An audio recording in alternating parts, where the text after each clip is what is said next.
তারেক রহমান সাহেবের একটা clear message পেয়েছেন। সেই মেসেজ অনুযায়ী আপনারা আগামী দিনে সংগঠন পরিচালনা করবেন এবং আপনাদের সাথে বিগত দিনেও আমরা দিক নির্দেশনামূলক অনেক বক্তব্য দিয়েছি। সে কারণেই নতুন করে আর বক্তব্য দেওয়ার কিছু নাই। বক্তব্য রাখবেন আমাদের কেন্দ্রীয়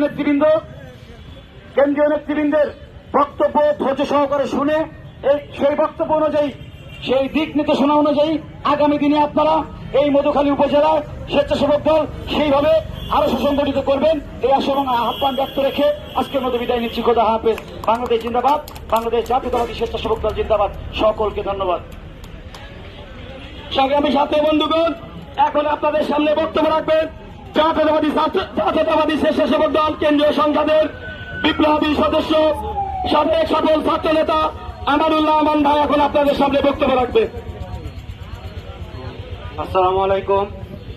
আজকের এই পথসভায় ফরিদপুর মধুখালী উপস্থিত আছে বাংলাদেশ জাতীয়তাবাদী স্বেচ্ছাসেবক দল কেন্দ্রীয় কমিটির সাংগঠনিক সম্পাদক, ঢাকার রাজপথের দেশ নায়ক জনাব তারেক রহমানের বিশ্বস্ত হাতিয়ার জনাব নাজমুল হাসান ভাই, উপস্থিত আছেন মধুখালী তথা ফরিদপুরের জেলা বিভিন্ন ইউনিটের নেতৃবৃন্দ, সবাইকে আমার সালাম, আসসালামু আলাইকুম।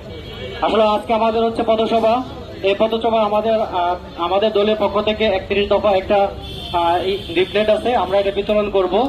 আর আপনাদের প্রতি একটা রিকোয়েস্ট হচ্ছে, যারা নেতৃত্ব আছে, আমাদের ক্লিয়ার মেসেজ কালকে আমাদের লিডার নাজমুল ভাই স্পষ্ট ভাষায় বলে দিচ্ছেন, দুঃসময়ে যে সমস্ত নেতাকর্মী ছিল মাঠে তারাই থাকবেন, তাদের নিয়ে দল গঠন হবে, তাদের নিয়ে কর্মী সম্মেলন হবে। এখন আমার বক্তব্য শেষ করছি। আসসালামু আলাইকুম।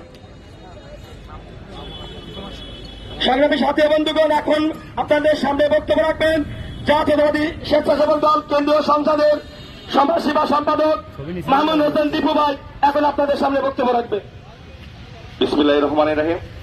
আজকের এই অনুষ্ঠানের সম্মানিত সভাপতি আর উপস্থিত আছেন ফরিদপুর জেলা স্বেচ্ছাসেবক দলের সভাপতি, সাধারণ সম্পাদক সহ নেতৃবৃন্দ এবং আজকের এই অনুষ্ঠানের মধ্যমণি দেশ নেত্রী বেগম খালেদাদের বিশ্বস্ত হাতিয়ার, দেশ নায়ক জনাব তারেক রহমানের বিশ্বস্ত হাতিয়ার, বর্তমান স্বেচ্ছাসেবক দলের সবচাইতে জনপ্রিয় স্বেচ্ছাসেবক নেতা জনাব নাজমুল হাসান সহ এই ফরিদপুর মধুখালীর ছাত্রদল, স্বেচ্ছাসেবক দল, যুব দলের নেতৃবৃন্দ, সবাইকে জানাই আমার প্রাণপ্রিয় সংগঠন বাংলাদেশ জাতীয় স্বেচ্ছাসেবক দলের পক্ষ থেকে বিপ্লবী শুভেচ্ছা ও সালাম।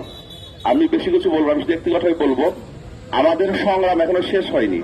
16 বছর যাবৎ আমরা যে সংগ্রাম করছি, সেই সংগ্রাম আমাদের চলছে। আমাদের সংগ্রাম সেদিনই যে শেষ হবে যেদিন বাংলাদেশে